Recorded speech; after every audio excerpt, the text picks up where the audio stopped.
ଦେଖନ୍ତୁ ଆମର ଆଜି ଛୁଇଁ ଆଳୁ ଝୋଳ ହେବ, ସେଥିପାଇଁ ଆଳୁ ପ୍ରେସରରେ ସିଝା ହେଇକି ଆଳୁ ଚୋପା ଛଡ଼ା ହେଉଛି। ଆପଣମାନଙ୍କୁ ମୁଁ ଦେଖେଇବି। ତ ଏଥିରେ ଆମର ଛୁଇଁ ଆଳୁ ଝୋଳ ହେବା ପାଇଁ ଏଥିରେ ଆଗ ଗରମ ପାଣି ଦେଇଦେବେ, ତାପରେ ସୋରିଷ ବଟାକୁ ଦେଇଦେବେ, ତାପରେ ଲୁଣ ଲଙ୍କାଗୁଣ୍ଡ ହଳଦୀ ଗୁଣ୍ଡ ଦେଇକି ତାକୁ ବାଇଗଣ ଛୁଇଁ ଆଉ ଟମାଟର ଦେଇକି ତାକୁ କ'ଣ ହେଉଛି ସେ ଫୁଟୁଛି ସିଝିବ, ତାପରେ ଆଳୁକୁ ପକାଇଦେବା। ଟିକେ ସିଝି ସାରିଲେ ଏଇଗୁଡ଼ାକ ଆଳୁ ପକାଇବା। ୟାକୁ ଟିକେ ସିଝିବାକୁ ଦେବା। ଇଏ ତ ଫୁଟି ଆସିଲାନି, ୟାକୁ ଟିକେ ଘୋଡ଼େଇ ଦେଇ ସେ ସିଝିବାକୁ ଟିକେ ଟାଇମ୍ ଦେବା। ଦେଖନ୍ତୁ ଆଳୁ ଛଡ଼ା ହେଇଗଲା, ଆଳୁ ସିଝା ଦେଖନ୍ତୁ ସିଝି ଆସିଲାଣି, ଛୁଇଁ ସିଝିଲାଣି ଛୁଇଁ। ତାପରେ ପକାଇଦେବା ଆଳୁ ସିଝା ଫିସ୍ ଫିସ୍ କାଟିକି।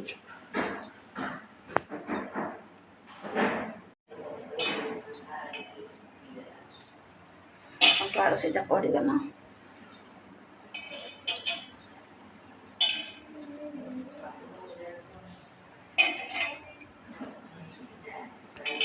ଘୋଡ଼େଇ ଦିଆଗଲା। କିନ୍ତୁ କଡ଼େଇରେ ତେଲ ଦିଆଗଲା, ଛୁଇଁ ଆଳୁ ସବୁ ସିଝିଗଲା। ୟାକୁ ଫୁଟେଇବା, ଫୁଟଣ ଦେଇକି କ'ଣ କ'ଣ ସବୁ ଫୁଟେଇବାକୁ ଆପଣଙ୍କୁ ଦେଖାଉଛି। ଫୁଟଣ ଜିନିଷ ଆଡ଼େ ଅଛି।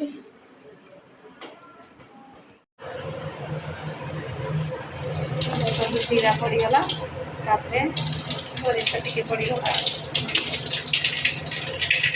ତାପରେ ଶୁଖିଲା ଲଙ୍କା, ତାପରେ ଆଳୁ ଝୋଳ ପଡ଼ିଗଲା।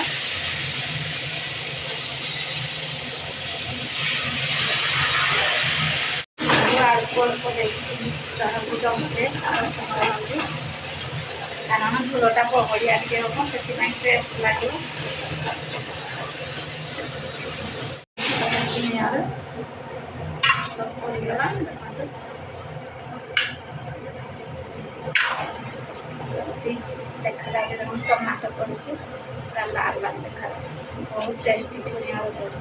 ଆପଣମାନେ ଏମିତି ଥରେ ବନାନ୍ତୁ, ପ୍ରୋସେସିଂରେ ବହୁତ ଟେଷ୍ଟି ଲାଗିବ। ରେଡ଼ି ହେଇଗଲା ଛୁଇଁ ଆଳୁ ଝୋଳ। ଦେଖନ୍ତୁ ଛୁଇଁ ଆଳୁ ଝୋଳ ରେଡ଼ି ହେଇଗଲା। ଆପଣମାନେ ଏମିତି ପ୍ରୋସେସରେ କରନ୍ତୁ, ବହୁତ ଟେଷ୍ଟି। ଥରେ ଖାଇଲେ ହାତ ଚାଟି ଖାଇବେ।